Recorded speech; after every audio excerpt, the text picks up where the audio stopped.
Everyone, I hope you all are doing good. So आज की class में हमने एक्सरसाइज 2.3 स्टार्ट करनी है। इससे प्रीवियस लेक्चर में हमने एक्सरसाइज 2.2 कंप्लीट की थी।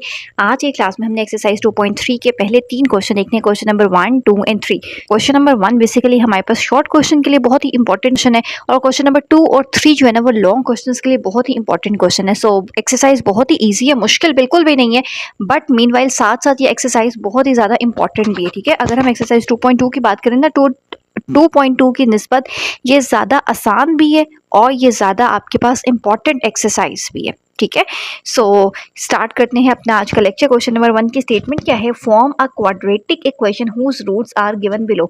फॉर्म अ क्वाड्रेटिक इक्वेशन का मतलब है कि हमने एक क्वाड्रेटिक इक्वेशन बनानी है जिसके रूट से गिवन है। ये 6 पार्ट्स हैं, ये 6 के 6 पार्ट्स बिल्कुल एक ही मेथड के साथ सॉल्व होते हैं।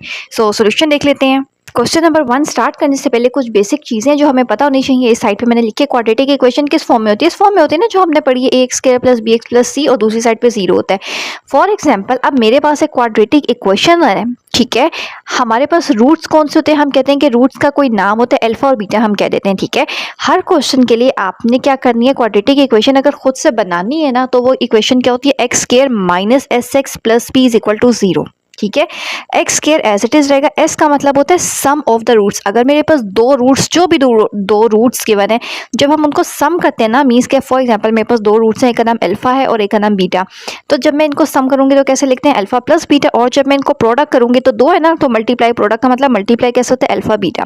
ठीक है, s का मतलब सम, p का मतलब प्रोडक्ट। तो जो यहाँ से सम की वैल्यू आएगी वो आप x के साथ लिखते हैं, और जो यहाँ से प्रोडक्ट की वैल्यू आती है वो आपने p की जगह लिखनी होती है। ठीक है, अब जरा हम क्वेश्चन देख लेते हैं। अब क्वेश्चन आपको बहुत ही इजीली और जल्दी से समझ आ जाएगा। ठीक है, form a quadratic equation whose roots are given. ये क्वेश्चन नंबर 1 की स्टेटमेंट है। हमने क्वाड्रेटिक इक्वेशन बनानी है, मीन्स कि ये वाली इक्वेशन जो है ना वो बनानी है।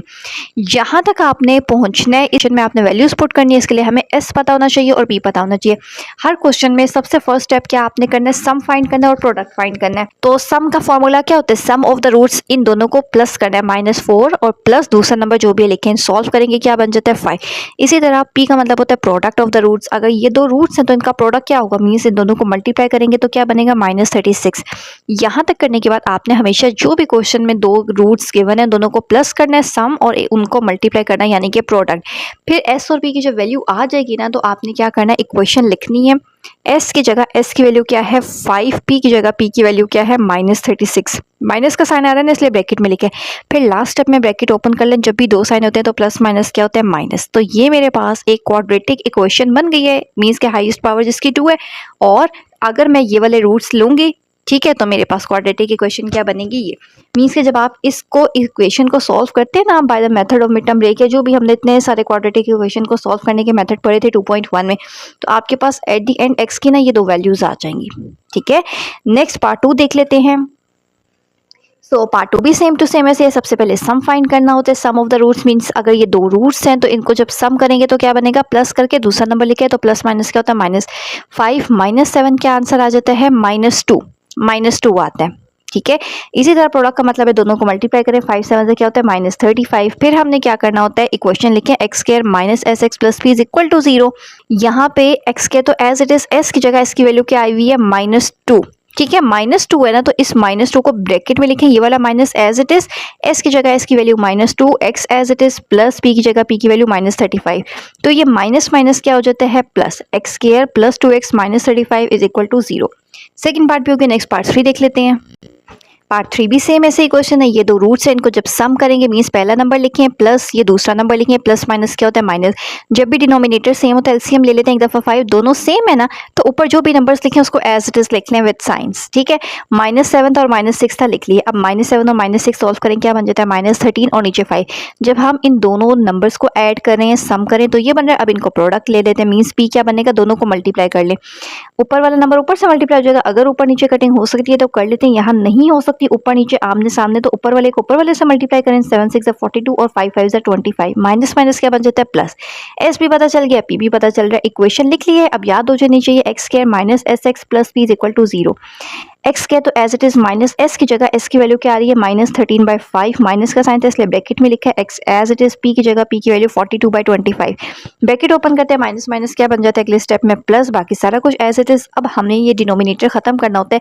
जितने भी क्वाड्रेटिक इक्वेशन वाले क्वेश्चन हमने किए, अगर ध्यान से आपने लेक्चर्स अटेंड किए तो आपको पता होगा कि हमेशा डिनोमिनेटर में जो भी नंबर होता था हम उसको खत्म करते थे ना, वो कैसे करते हैं, दोनों में से बड़ा नंबर कौन सा है, या फिर बेशक दोनों का ना इकट्ठा एलसीएम ले लें 5 और 25 का, 5 1 जा 5, 5 5 जा 25 और लास्ट में 5 1 जा 5, तो 5 5 जा क्या होता है 25।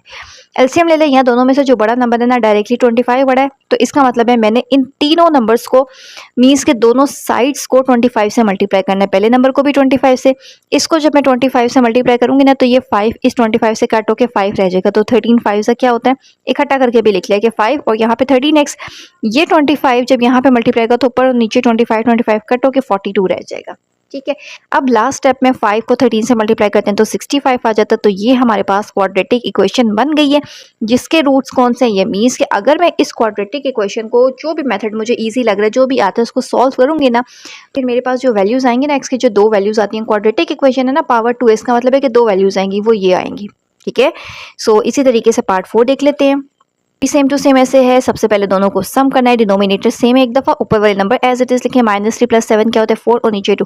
अगर कटिंग हो सकती है जैसे यहाँ पे हो सकती है 2 2 जा 4 तो 2 आ गया। इसी तरह अगर हम प्रोडक्ट करें, दोनों नंबर्स लिखें से मल्टीप्लाई करें, अगेन ऊपर नीचे आमने सामने कटिंग नहीं हो सकती तो 3 को ऊपर वाले नंबर से करें, 3 7 जा 21, 2 2 जा 4 और माइनस का साइन एज इट इज लिख लेना है। अब जरा फॉर्मूला लिख लेते हैं, x² - sx + b, s की जगह s की वैल्यू 2, साइन नहीं था ना, माइनस नहीं आ रहा इसलिए ब्रैकेट नहीं लगाई डायरेक्ट, एस की जगह एस की वैल्यू 2 लिखी है, पी की जगह पी की वैल्यू अब ब्रैकेट में लिखी है -21/4।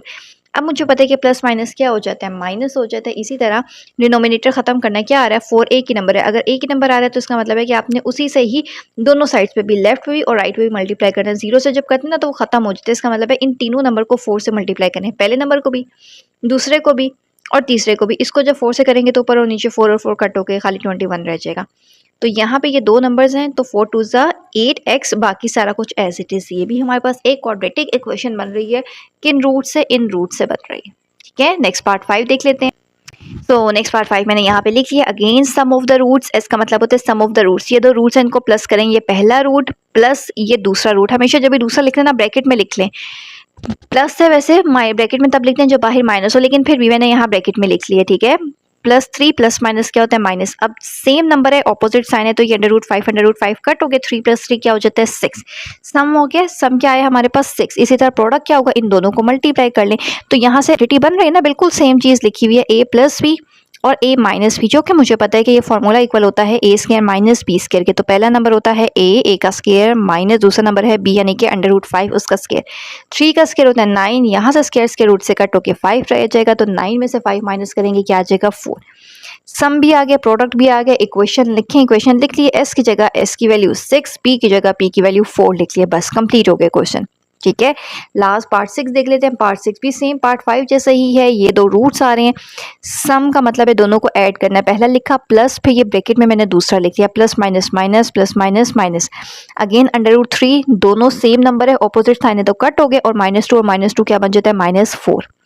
एस की वैल्यू क्या आ रही है -4, प्रोडक्ट का मतलब है दोनों को मल्टीप्लाई करें। अगेन देखें दोनों सेम नंबर है, ये ए है, ए की वैल्यू क्या आ रही है -2, ये बी है, बी की वैल्यू क्या आ रही है √3, a + b a - b। तो फॉर्मूला क्या होता है a², पहले नंबर का स्क्वायर, पहला नंबर क्या है -2, पहले नंबर का स्क्वायर माइनस दूसरा नंबर क्या √3 उसका स्क्वायर, -2 का स्क्वायर क्या होता है 4। इसी तरह ब्रैकेट में आपने कैलकुलेटर में लिखना है, -2 को ब्रैकेट में लिखे फिर स्क्वायर लेंगे ना तो आंसर 4 आएगा, अदरवाइज -4 ही आएगा। ठीक है, और अगर पावर इवन होती है तो ये माइनस का साइन प्लस बन जाता है, ऐसे सिंपल आप लोगों को पता ही होगा।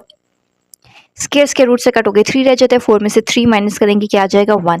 सम भी पता है, प्रोडक्ट भी पता है, लास्ट में जस्ट इसको फॉर्मूले में पुट करें, इक्वेशन लिख लिए है, s की जगह s की वैल्यू -4 ब्रैकेट में लिख लें, बेशक x को भी लिख लें या x को ब्रैकेट के बाहर लिख लें, और p की जगह p की वैल्यू क्या है 1, फिर माइनस माइनस क्या हो जाता है प्लस। तो यहाँ से हमारे पास क्वाड्रेटिक इक्वेशन बन रही है, जिसको जब मैं सॉल्व करूँगी by the help of completing square method और by the help of factorization, जिस भी मेथड से, जितने भी मेथड्स हमने पढ़े उससे जब हम सॉल्व करेंगे ना तो ये रूट्स हैं। तो क्वेश्चन नंबर 1 से हमें ये पता चलता है, मैं आपको ज़रा बुक में से दिखा देती हूँ। तो क्वेश्चन नंबर 1 से हमें ये पता चलता है कि जब भी हमें आंसर पता हो ना तो हम उसका क्वेश्चन कैसे बना सकते हैं, मीन्स चीज़ के आंसर पता है, एक्स की वैल्यूज़ पता है, इक्वेशन बनानी है। ठीक है, तो जब भी आपके पास वैल्यूज़ भी गिवन होगी तो आप उसकी हेल्प से इक्वेशन बना सकते हैं। सम फाइंड करें, प्रोडक्ट फाइंड करें और इक्वेशन में पुट कर लें। ठीक है, नेक्स्ट क्वेश्चन नंबर 2 और 3 बिल्कुल एक जैसे क्वेश्चन है, बट थोड़ा सा ध्यान से समझना है कि क्या करना है हमने। क्वेश्चन नंबर 2 की क्या स्टेटमेंट है, quadratic equation, again quadratic equation हमने फाइंड करनी है with roots exceeding by 2 than those roots of this. ठीक है, अब सर इसका सोल्यूशन मैं सामने करती हूँ, फिर आपको और अच्छे से क्लियर हो जाएगी ये statement. Okay, so question number 2 start करने से पहले ना कुछ चीज़ें ज़रा ध्यान से देख लें, क्योंकि आगे सारे क्वेश्चंस में ना यही वाला फॉर्मूला यूज़ हो रहा है। ठीक है, नंबर 1 में हमने क्या किया था, मेरे पास ना दो रूट्स गिवन थे ऐसे 4 और 9, तो फिर हम सम और प्रोडक्ट कैसे फाइंड करते थे। सम का मतलब होता था कि इन दोनों को ऐड करें, प्रोडक्ट का मतलब होता था इन दोनों को मल्टीप्लाई करें, ऐसे ही था ना। सम और प्रोडक्ट का हमारे पास एक एक फॉर्मूला भी होता है। क्या आपको इक्वेशन याद है, x square minus s x plus p is equal to 0। अगर हमारे पास दो रूट्स हैं तो उसका सम क्या होता है, अल्फा प्लस बीटा, और प्रोडक्ट क्या होता है, अल्फा बीटा। इसी तरह सम का एक फॉर्मूला होता है माइनस बी बाय ए, प्रोडक्ट का एक फॉर्मूला होता है सी बाय ए। ठीक है, ये कैसे होता है, हमारे पास जो क्वाड्रेटिक इक्वेशन होती है वो इस फॉर्म में होती है ना, a x square plus b x plus c is equal to 0। ये जनरल फॉर्म होती है ना क्वाड्रेटिक इक्वेशन की। अगर आपके पास इक्वेशन गिवन है क्वेश्चन में तो आप सम और प्रोडक्ट कैसे फाइंड कर सकते हैं, सिंपल फॉर्मूले से, minus b divided by a, और पी कैसे फाइंड करते हैं, c divided by a. Question number 1 में हमारे पास नंबर्स गिवन है, जब खाली नंबर्स, दो नंबर्स गिवन हो तो फिर सम और प्रोडक्ट कैसे फाइंड करते हैं। सम का मतलब सिंपल प्लस कर लें, प्रोडक्ट का मतलब सिंपल मल्टीप्लाई कर लें। लेकिन अगर इक्वेशन गिवन है तो फिर उसमें से सम और प्रोडक्ट कैसे निकालेंगे, फिर सम का फॉर्मूला होता है माइनस बी बाय ए, प्रोडक्ट का फॉर्मूला होता है सी बाय ए। ठीक है, एक्स स्क्वायर के साथ जो लिखा होता है वो ए, एक्स के साथ जो लिखा है वो बी, और जो सिंपल नंबर होता है उसको हम सी कह देते हैं। ठीक हो गया, अब ये कुछ पॉइंट्स याद रखने हैं आपने। अब जरा क्वेश्चन नंबर 2 की स्टेटमेंट देखने के साथ साथ जरा सोल्यूशन देख ले। सो क्वेश्चन नंबर 2 में हमारे पास एक इक्वेशन गिवन है। ठीक है, हमेशा आपके पास ना क्वेश्चन में जो भी इक्वेशन गिवन है ना, सबसे पहले आपने इसको सॉल्व करना है। इक्वेशन मेरे पास गिवन है ये मैंने यहाँ पे लिख ली है। अब सम और प्रोडक्ट हमने हर क्वेश्चन में निकालना होता है। कैसे, एक्स स्क्वायर के साथ अभी बताया था जो भी लिखा होता है वो ए होता है, यानी कि ए की वैल्यू मेरे पास क्या है 1। एक्स के साथ जो लिखा होता है वो बी होता है, बी की वैल्यू क्या आ रही है +9 है ना, इसलिए सिंपल 9। सी की वैल्यू क्या होती है, सिंपल नंबर 20। अब हमने क्या करना है, हमें पता है कि अल्फा और बीटा जो होते हैं वो इक्वेशन के रूट्स होते हैं। ठीक है, तो इसका मतलब है सिंपल, अगर मैंने सम और प्रोडक्ट फाइंड करने, सम का मतलब क्या होता है अल्फा प्लस बीटा, तो यहाँ पे मेरे पास दो नंबर्स तो नहीं है जिनको मैं प्लस कर सकूँ, तो सम का फॉर्मूला मैंने सिंपल याद रखना क्या होता है, माइनस बी बाय ए। माइनस बी, माइनस लिखें, बी की जगह बी की वैल्यू 9, ए की जगह ए की वैल्यू 1, 9 को 1 से डिवाइड करेंगे 9, और माइनस का साइन एज इट इज। इसी तरह प्रोडक्ट का फॉर्मूला क्या होता है, अल्फा बीटा, ऐसे ही होता है ना। प्रोडक्ट का मतलब दोनों को मल्टीप्लाई करना, यानी कि अब यहाँ पे मेरे पास वो दो नंबर्स तो नहीं है जिनको मैं मल्टीप्लाई कर सकूँ, तो प्रोडक्ट का सिंपल मेरे पास फॉर्मूला क्या होता है, सी बाय ए। सी की वैल्यू क्या है 20, ए की वैल्यू क्या है 1। किसी भी नंबर को 1 से डिवाइड करते हैं तो वही चीज़ वापस आ जाती है। ठीक हो गया, अब यहाँ तक आपने ना हर क्वेश्चन में करना है, जब भी इक्वेशन गिवन हो ना तो आपने प्रोडक्ट तो आपने सबसे पहले फाइंड आउट कर लेना है। ठीक है, अब अकॉर्डिंग टू द कंडीशन, अब जरा क्वेश्चन पे आ जाएंगे, क्या लिखा हुआ है, quadratic equation with roots exceeding by 2 then those roots of this। इस स्टेटमेंट का मतलब है कि आपने पहले सिंपल रूट्स, अल्फा बीटा को कहते हैं ना, पहले हमने सिंपल जो है इक्वेशन में से देख के सम और प्रोडक्ट की वैल्यू फाइंड कर ली है। अब क्वेश्चन में लिखा हुआ है कि रूट्स जो है ना वो एक्सीड हो रहे हैं बाय 2। एक्सीड का मतलब है हमारे पास अगर रूट्स अल्फा और बीटा है ना, अब आपने उसमें +2 ऐड कर देना है। एक्सीड बाय 2 का मतलब है, ऐसे लिखा हुआ है क्वेश्चन में, एक्सीड बाय 2, यानी कि रूट्स जो है ना वो हमारे एक्सीड हो रहे हैं ऐसे। तो एक्सीड का मतलब है ये दो रूट्स पहले थे, इसमें 2 बढ़ रहा है, कैसे लिखेंगे, इसमें ऐड हो रहा है 2, अल्फा +2 और बीटा +2। अब ये हमारे न्यू रूट्स बन गए हैं। क्यों बनाए हैं, क्यों लिखे हैं, क्योंकि क्वेश्चन की स्टेटमेंट में लिखा हुआ था। अब ये हमारे दो न्यू रूट्स बन गए हैं, तो करना हमने वही है, ये हमारे पास are the roots of the required equation. अब हमने क्या करना है, दोबारा से जब भी रूट्स आएंगे ना तो आपने दोबारा से वो काम रिपीट करना है, सम फाइंड करना है। सम का फॉर्मूला क्या होता है, अब देखिए ये दो रूट्स हैं, ठीक है, इक्वेशन गिवन नहीं है, अब ये दो रूट्स हैं, तो सम का फॉर्मूला क्या होता है, दोनों रूट्स को ऐड करना। पहला ये वाला है प्लस दूसरा ये वाला है, दोनों को ऐड करते हैं। ऐड कैसे करेंगे, अल्फा प्लस बीटा जिसकी वैल्यू नहीं है इसको एज इट इज लिख लें और 2 और 2 ऐड होके क्या हो जाता है 4। यहाँ तक करने के बाद ये जो हमने शुरू में सबसे पहले सिंपल एस सम और प्रोडक्ट के फॉर्मूले से वैल्यूज़ निकाली थी ना, वो लिखें। जहाँ पे भी अल्फा प्लस बीटा लिखा होगा यानी कि सम लिखा होगा वो हमने फॉर्मूले के थ्रू फाइंड कर लिया था, वो किसके इक्वल था -9।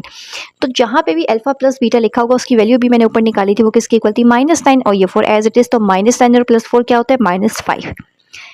एक हमारे पास आंसर आ गया, सम की वैल्यू आ गई। इसी तरीके से प्रोडक्ट का फॉर्मूला क्या होता है, दोनों रूट्स को मल्टीप्लाई करना। दो न्यू रूट्स कौन से हमारे पास, ये वाले, इन दोनों को मल्टीप्लाई कर दें। कैसे मल्टीप्लाई करते हैं, पहली ब्रैकेट का पहला नंबर अगली पूरी ब्रैकेट एज इट इज, फिर पहली ब्रैकेट का दूसरा नंबर अगली पूरी bracket as it is. Alpha को बीटा से करें तो अल्फा बीटा बन जाएगा, अल्फा को 2 से करेंगे 2 अल्फा, 2 को बीटा से करेंगे 2 बीटा और 2 2 ज़ा 4। Alpha beta as it is रखें, इन दोनों में 2 कॉमन आ रहा है, एक दफ़ा लिख रहे ब्रैकेट में alpha plus beta is equal to 4। यहाँ तक करने के बाद ये जो हमने क्वेश्चन में फर्स्ट स्टेप किया था इसकी हेल्प से आपने देखते हैं कि अल्फा प्लस बीटा की वैल्यू -9 है और अल्फा बीटा की वैल्यू क्या है 20। ठीक है, अल्फा प्लस बीटा की वैल्यू क्या थी -9, जहाँ पे भी अल्फा बीटा लिखा होगा उसकी वैल्यू क्या लिख देंगे आप 20 और ये 4 एज इट इज़। अब जरा इसको सॉल्व कर लें, 2 को -9 से मल्टीप्लाई करें क्या आता है -18, 20 -18 + 4 किसके इक्वल होते हैं 6 के। अब हमने जो आंसर बनाना है ना, क्वेश्चन की स्टेटमेंट क्या थी, find the quadratic equation with roots exceeding by 2 than those roots of this. हमने एक ऐसी क्वाड्रेटिक इक्वेशन बनानी है जिसके रूट्स में 2 ऐड हो रहा हो। इसके जो रूट्स का आंसर आएगा ना, इसके रूट्स को अगर हम अल्फा बीटा कहेंगे तो फिर हमने एक ऐसी इक्वेशन बनानी है जिसके रूट्स में आपने 2 ऐड करना है, जैसे अल्फा +2 और बीटा +2। उसकी हेल्प से हमने एक क्वाड्रेटिक इक्वेशन बनानी है। तो उसकी हेल्प से ये जो 2 न्यू रूट्स थे इसकी हेल्प से हमने एस भी निकाल लिया है और पी भी निकाल लिए। अब हमें इक्वेशन पता है क्वाड्रेटिक इक्वेशन क्या होती है, x square minus s x plus p. S की जगह एस की वैल्यू क्या है -5 x as it is, p की जगह पी की वैल्यू क्या है 6, तो माइनस माइनस क्या हो जाता है प्लस। यहाँ पे हमारी जो इक्वेशन है वो ये हमने एक क्वाड्रेटिक इक्वेशन बना ली है, ऐसे रूट से बनाई है सिंपल इक्वेशन से। जो भी सिंपल इक्वेशन है उसके रूट्स क्या होते हैं, अल्फा बीटा, पहले सम किया फिर प्रोडक्ट किया। इक्वेशन में से सम और प्रोडक्ट कैसे निकालते हैं, इस फॉर्मूले के थ्रू। फिर क्वेश्चन की स्टेटमेंट पढ़नी, उसमें लिखा हुआ था कि रूट्स एक्सीड हो रहे हैं बाई 2 से, इसका मतलब है कि अगर इसके रूट्स को अल्फा बीटा का है तो अल्फा +2 और बीटा +2 लिखें। सम प्रोडक्ट का फॉर्मूला लगाएं, जहाँ पे भी अल्फा बीटा आता है उसकी जगह ऊपर से देखिए वैल्यू, जहाँ अल्फा बीटा इकट्ठा लिखा होता है उसकी जगह ऊपर से देखिए उसकी वैल्यू लिख के सॉल्व करें। न्यू एस और पी की वैल्यूज अपनी लास्ट इक्वेशन में आपने पुट करके क्वाड्रेटिक इक्वेशन जो है वो निकाल देनी है। ठीक है, बहुत ही इजी क्वेश्चन है, सिर्फ 2 स्टेप से माइंड में रखने हैं। पहले सिंपल इक्वेशन में से एस और पी निकालना है, फिर क्वेश्चन की स्टेटमेंट पढ़ के दोबारा से न्यू एस और पी निकालना है और उसको अपनी फाइनल इक्वेशन में पुट कर लेना है। ठीक हो गया। अब क्वेश्चन नंबर 3 करते हैं, वो आप लोगों को और अच्छे से क्लियर हो जाएगा क्योंकि वो भी इसी से मिलता जुलता क्वेश्चन है। क्वेश्चन नंबर 3 क्या है, find the equation whose roots are doubled the roots of this. ऐसी इक्वेशन बतानी है जिसके जो रूट्स हैं वो डबल हो जाएंगे इस इक्वेशन के रूट से। मीन्स ये आपके पास सिंपल इक्वेशन है, पहले आपने इस सिंपल इक्वेशन को लेके ना एस और पी फाइंड करना है। कैसे करते हैं, यहाँ पे देखें ये इक्वेशन लिखी हुई है, एक्स स्क्वायर के साथ जो लिखा होता है वो ए की वैल्यू है, एक्स के साथ जो लिखा होता है यानी कि -p ये बी की वैल्यू है, सिंपल नंबर जो होता है वो सी की वैल्यू है। अगर माइनस आता है तो वो लिखना होता है, अगर प्लस होता है वो लिखने की ज़रूरत नहीं है। जब भी इक्वेशन लिखी हुई होगी ना, सिंपल इक्वेशन है, उसके रूट्स को हम क्या कहते हैं, अल्फा और बीटा। ठीक है, तो सिंपल आपने जब भी इक्वेशन लिखी है तो सबसे पहले एस प्रोडक्ट फाइंड करें। सम का मतलब होता है कि दोनों रूट्स को ऐड करना, means alpha plus beta. Equation है तो इसमें हमने क्या करना होता है, ये वाला फॉर्मूला यूज़ करना होता है -b/a। -b का मतलब होता है कि -b की वैल्यू क्या है -p, a की जगह a की वैल्यू 1, माइनस माइनस क्या हो जाता है +p, 1 से डिवाइड करेंगे वही नंबर वापस आ जाता है। इसी तरह प्रोडक्ट यानी कि दोनों को मल्टीप्लाई करें तो फॉर्मूला क्या होता है, प्रोडक्ट का फॉर्मूला क्या होता है, जब भी इक्वेशन गिवन होती है तो आप ये आगे वाला फॉर्मूला यूज़ करते हैं, वो क्या होता है c/a। c की वैल्यू क्या है q, a की वैल्यू क्या है 1, q को 1 से डिवाइड करेंगे q। जब ये कर लिए, यहाँ तक करने के बाद आपने क्या करना होता है, क्वेश्चन की स्टेटमेंट को दोबारा ध्यान से पढ़े। Find the equation whose roots are doubled. ऐसी इक्वेशन फाइंड करें जिसके रूट्स जो हैं वो डबल हो रहे हो। अगर इसके रूट्स को हमने अल्फा और बीटा कहा ना, ये सिंपल इक्वेशन थी ना, इसके रूट्स कौन से थे, अल्फा और बीटा। सम किया था तो दोनों को ऐड कर लिया था, प्रोडक्ट किया था तो दोनों को मल्टीप्लाई कर लिया था। इसी तरह क्वेश्चन के अकॉर्डिंग अब उन्होंने कहा है कि इस इक्वेशन के जो रूट्स है ना उसको डबल कर लें सिंपल, और उसकी हेल्प से इक्वेशन फाइंड करें। तो अब अकॉर्डिंग टू द कंडीशन हमारे पास रूट्स क्या बन जाएंगे, अल्फा का डबल क्या होता है 2 अल्फा, बीटा का डबल क्या होता है 2 बीटा। अब इसकी हेल्प से दोबारा एस और पी निकालें और उसको क्वाड्रेटिक इक्वेशन में सिंपल पुट कर दें। एस का फॉर्मूला दोनों रूट्स को ऐड करना होता है ना। अब यहाँ मैंने सिर्फ समझाने के लिए अल्फा प्लस बीटा लिखा है। अल्फा बीटा का मतलब होता है कि ये दोनों रूट्स को ऐड करना है। अल्फा दोनों में कॉमन एक दफ़ा बाहर लिख लें, alpha plus beta. Alpha plus beta अभी हमने ऊपर निकाला था, अल्फा प्लस बीटा की वैल्यू क्या आई थी, जिसको हम सम कहते हैं, क्या आई थी पी। तो अल्फा बीटा की जगह अल्फा प्लस बीटा की जगह पी लिख लें। इसी तरह दोनों प्रोडक्ट का मतलब होता है दोनों रूट्स को मल्टीप्लाई करना, ठीक है। तो दोनों को जब मैं मल्टीप्लाई करूँगी, बेशक अगर आपको ये कंफ्यूजिंग लग रहा है ना, ये ना, लेकिन सम का मतलब दोनों को ऐड करना, प्रोडक्ट का मतलब दोनों को मल्टीप्लाई करना। 2 2 4 अल्फा बीटा इकट्ठा। अल्फा बीटा की वैल्यू क्या थी ऊपर क्वेश्चन में से, पी की वैल्यू मैंने क्या निकाली थी, क्यू। तो जब भी अल्फा बीटा इकट्ठा लिखा होगा उसकी वैल्यू क्या है, क्यू। रिक्वायर्ड इक्वेशन क्या होती है, हमने एक ऐसी इक्वेशन बनानी थी रूट से बने जो डबल हो रहे हैं, ठीक है। तो वो हमारे पास क्या होती है, इक्वेशन की जनरल फॉर्म यही होती है, एस की जगह एस की वैल्यू 2p, पी की जगह पी की वैल्यू 4q लिख लेना, ठीक है। सिर्फ एक चीज़ छोटी सी, एक और पॉइंट आप इजी अपना क्वेश्चन करने के लिए याद रखते हैं। पहले स्टेप में सिंपल जो क्वेश्चन लिखा हुआ है उसको सम और प्रोडक्ट करना होता है, उसमें ये वाला फॉर्मूला यूज़ करना होता है। और सेकंड स्टेप में सिंपल आपने दोनों को ऐड करना होता है, ठीक है। दोनों फॉर्मूले हैं, सम इसके भी इक्वल होता है, इसके भी इक्वल होता है। पहले स्टेप में जब इक्वेशन होती है तो ये वाला फॉर्मूला यूज़ करना है। जब इक्वेशन नहीं होगी, सिंपल नंबर्स लिखे होंगे, तो फिर सिंपल आप उसको ऐड, जैसे ये लिखा हुआ है ऐड और मल्टीप्लाई करते हैं, ठीक है। सो यहाँ पे हमारा क्वेश्चन नंबर 3 भी जो है वो कंप्लीट हो जाता है। क्लास में हमने क्वेश्चन नंबर 1, 2 और 3 देखा था। क्वेश्चन नंबर 1 अगेन बता रही हूँ, शॉर्ट के लिए बहुत इंपॉर्टेंट है। 2 और 3 लॉन्ग क्वेश्चंस के अकॉर्डिंग बहुत इंपॉर्टेंट क्वेश्चंस हैं दोनों। सो इस नेक्स्ट लेक्चर में हम फर्दर एक्सरसाइज को कंटिन्यू करने वाले हैं। चैनल पे न्यू है तो चैनल को लाजमी सब्सक्राइब कर लीजिए, आगे लेक्चर्स बहुत ही ज़्यादा इंपॉर्टेंट होने वाले हैं। So stay connected with us.